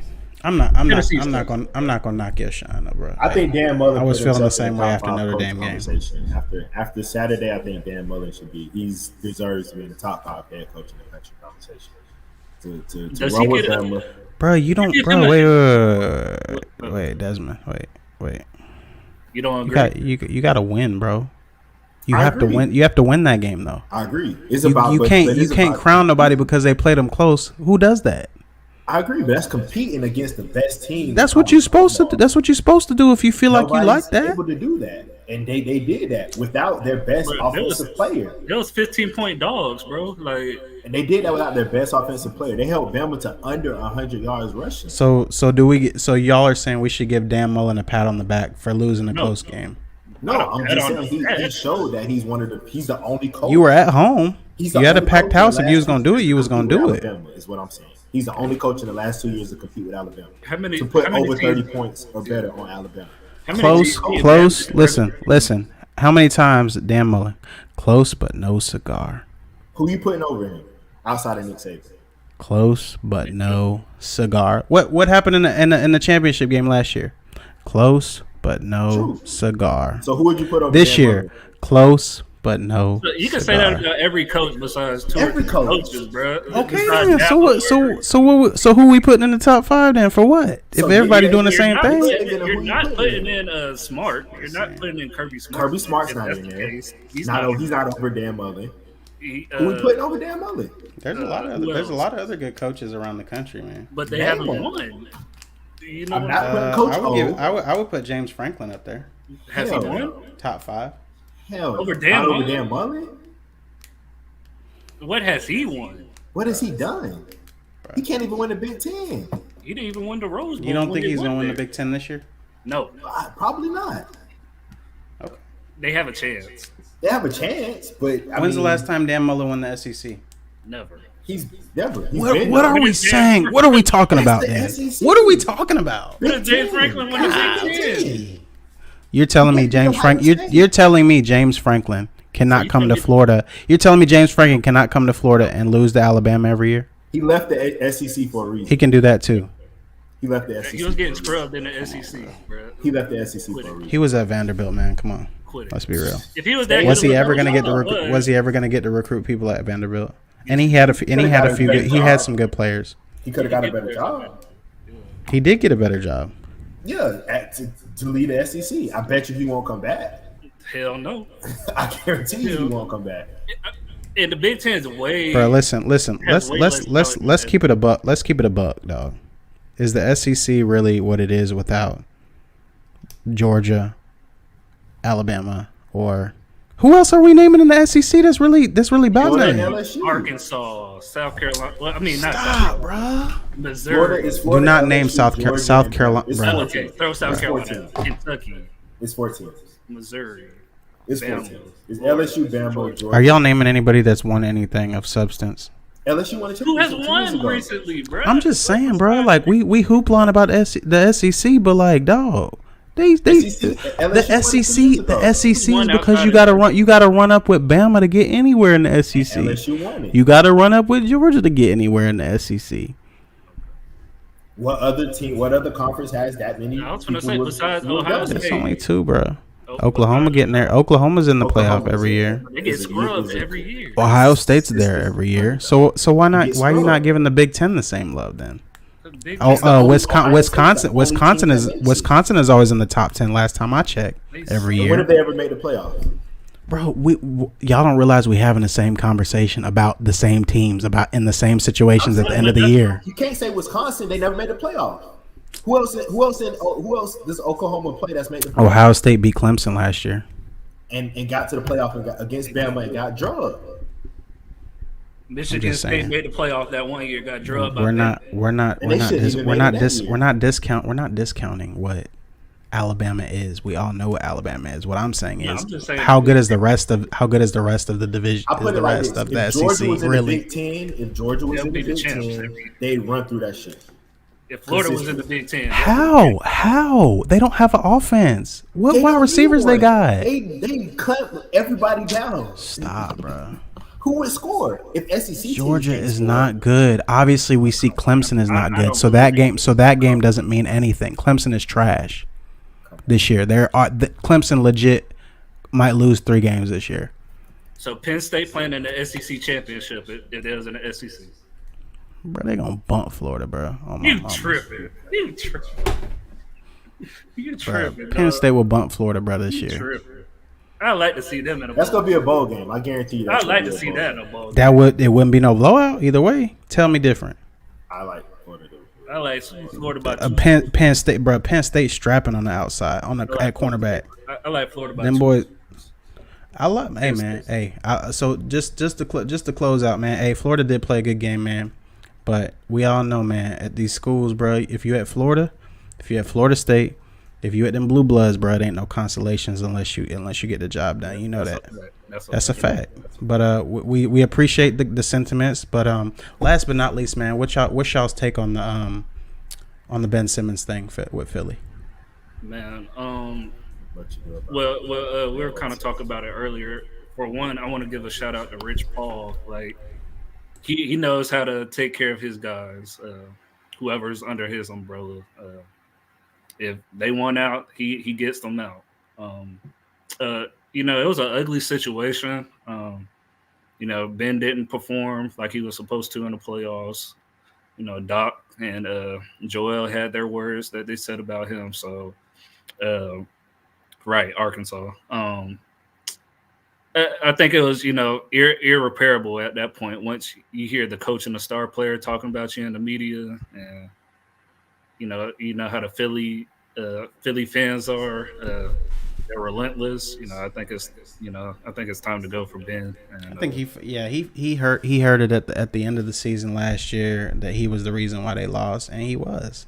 I mean, They're both overrated. you didn't show up, bro. You didn't show up, and then Doc Rivers, I get that he does a lot of other things good for your team, bro, but y'all ain't winning shit. Let's be honest. You're not winning, Doc. What are you fighting for? Trade him, dog. You're not winning with Ben. You're not winning with Ben Simmons. You need overrated.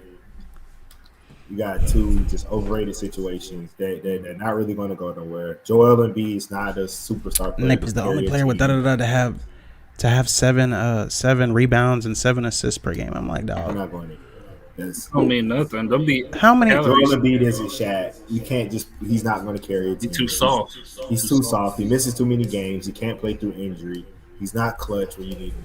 And I hate to call professionals soft, but I think it- I don't. that's- I don't the think amount of that. time he misses compared to superstars is ridiculous. I don't think Doc Rivers. What Stephen A. said, I think, is exactly what they're trying to do. I don't think Doc Rivers really wants Ben Simmons. I think he wants him back so that they can improve his trade stock, so that they can dump him early in the season. They don't. his stock is what it is. I mean, it's not going up. It's because everybody's going to look at it like he can't shoot. He has a started few making jump shots. he has 3 or 4 good games, 3 or 4, maybe even 10-15 game stretch. Not consecutive, but He plays relatively this year. good. What 5 for Ben Simmons, right? Yeah. Yeah. Year 5. He is what he is at this point. It's rare you change your game. I agree. Change who you are at this point. I think you are who you are. He's a great defender. He's a great passer and rebounder. He's just not a scorer. And if you depended on him to score, you're sadly mistaken. But if he's on a team, like if he was on the Warriors, where he could play in a position to where, or like the Nets or something where he don't have to be a scorer. They said he couldn't just even be on the Warriors because facilitate it's either him or Draymond. Yeah, it is. You can't play both Because they both play. They both play the same. They both do the same thing. I think Minnesota is the best spot, and people keep talking. I know they don't have the draft capital or the player capital Minnesota could trade pull them in. I think D'Lo. I think you need D'Lo to be that scorer. You need D'Lo and Cat to be the scorers, along with Anthony Edwards. You know what I'm saying? That's kind of your big three, and then you got Ben there, who's the defender and the facilitator, who kind of makes everything work. You know what I'm saying? Like he's the Draymond for them. He kind of completes that trifecta. Turns into quadruple for them. For them as far as a young team that got a lot of. To me, the Timberwolves have as much talent as anybody. I think they need a coach, and I think somebody like Ben Simmons who can kind of come in and be the defender because they don't really have a lockdown defender over there. I think it's going to be hard to find a trade partner with him at this point, especially after all the bad press he got during the offseason. All the players are on the same teams, most of them. Yeah, most of the stars on these Lakers. And then he said that he'll never play.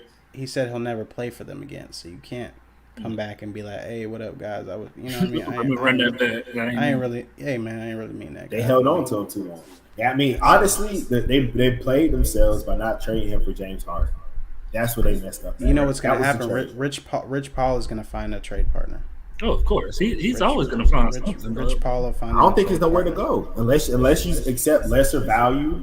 There's somewhere for him to go, but it might not be the role he's accustomed to. He might have to come off the bench. I mean, I think you would have to be a sixth man, honestly, because you missed out on a very deep draft with a lot of really talented players in this draft that just came by. Probably one of the most talented drafts in the last kind of little while, honestly. That Anthony Edwards draft was kind of tough, though. That bit was hard. I think it was kind of more top. James Wiseman. It was definitely top. It was tough. Yeah, because James Wiseman really ain't. I think Cade Cunningham's going to be. He's on the wrong team. I'm glad he got traded. James Wiseman. Where'd he go? No, I think he's still there. I thought he got traded drafts.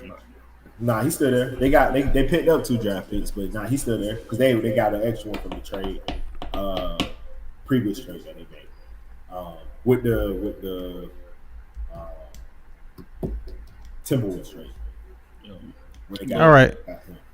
Well, so I don't think there's nowhere for him to go. Honestly, I mean, like I said, most of the players are all on the same team, and I don't see nobody giving up a young superstar for Ben Simmons. I don't think you give up. Maybe role players. Just one quick team I would like to see him. I don't think they'll make this deal because they're in the same conference, but Atlanta. But who do you give up with Trey? You would have to give up John Collins that just signed his deal, which you're not going to do because he signed John Collins. Maybe you give up Cam Reddish. You give up a Cam Reddish. You have to give up a shooter too. It's hard. But yeah, that's what I'm saying. They're going to want to score. They're going to want to score. Nobody's giving up a score. Atlanta's not going to give up Cam Reddish either. I mean, I think they would give him up. Cam Reddish is coming into his own though. Like this might be his. Or they could trade a Clint Capella. They could trade. Would you trade Capella if you Atlanta or Ben Simmons? No. I mean, Philly. Why would Philly do that deal? I mean, you're not gonna do no deal for no backup center. No, you know what I'm saying? You're right. But so that's what I'm saying. It's hard. It's hard, bro. It's gonna be hard. It's gonna be hard for them to find a trade for sure. That's what it's going to have to be. You have to accept. Like we got to take a bad deal just to get him off the team. You know, similar to what the Magic had to do with Dwight Howard. The kind of pressure built up. It got to a point where even though the Magic actually ended up winning that trade, getting Nikola Vucevic, but initially the Magic was losing that trade. Hold on. This was the first one. He said trade him for John Wall. They the same player, bro. They the same player. That would. Chuck, they're the same player, bro. Nah, John Wall could put that thing in the basket though. Nigga gonna walk in. I was bullshit. Yeah, he gonna have to. He gonna have to, bro. He gonna have to walk in and be like, "My bad, I'm just gonna rock at this point." Like, bro, Rich was tripping. I don't know what Rich was talking about. I'm coming, dog. Rich was on that bullshit. Hey man, yeah man, it wasn't even me, bro. I ain't. Y'all LeBron. But yeah, man, that good talk, guys. Good stuff tonight, man. Unfortunately, we weren't able to get Antoine Mcrae on the show from West Side, but hopefully we'll be able to have him on next week. Best of luck to him this Friday for his game. But yeah, man, that's the show for tonight. I hope you guys enjoyed, man. Give us a like, subscribe, share. We really appreciate all the support, man. We had a good amount of people in here tonight, getting some good interaction, man. It's building. So we definitely feel it. We appreciate it, and we'll keep giving you guys some great content, man, every week. And it's kind of like First Take sometimes, man. The way we be in here, man. So we appreciate you, Chuck. Appreciate you. My man's in here every week. Need to come on board. Be our NBA aficionado, college basketball. We should have had you up in to give us your take right down the bench. Yeah, man. Come talk. We might have to have Chuck on here to talk shop, man. Yeah, call in next time, dog. Definitely call in. Yeah, man. We appreciate you. We appreciate it. Like I said, we appreciate everybody tuning in. That's the show for tonight. Peace out. Man, I love y'all. Peace.